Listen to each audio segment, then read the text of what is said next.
Et la première plaque a été dévoilée à Charlie Hebdo, au bureau de Charlie Hebdo dans le 11e arrondissement de Paris, rue Nicolas Appert, là où les attaques ont commencé, les attaques commises par les frères Kouachi. Et oui, il y a eu un couac avec une erreur sur le nom de Georges Wolinski, un des dessinateurs de Charlie Hebdo tué lors de l'attaque.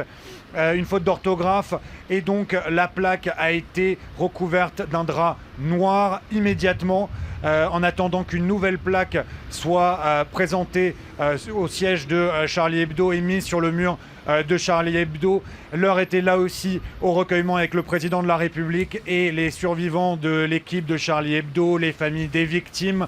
Les journalistes avaient été tenus à l'écart, c'était une des demandes des familles de victimes. Puis il y a eu une deuxième plaque de dévoilée en l'honneur pour se rappeler, pour commémorer le policier mort Ahmed Merabet qui avait tenté d'empêcher les frères Kouachi de s'enfuir. Il y avait des anciens collègues de Ahmed Merabet, ce policier du 11e arrondissement, et ses collègues disaient que cette tragédie, cette disparition avait permis malheureusement en tout cas de resserrer les liens dans l'équipe, qu'ils n'oublieraient jamais leurs collègues. Et il y avait aussi la mère d'Ahmed Merabet avec un drapeau français, car c'est vraiment toute la France qui est en recueillement aujourd'hui et qui rend hommage aux victimes des attaques de janvier 2015, des attaques contre Charlie Hebdo.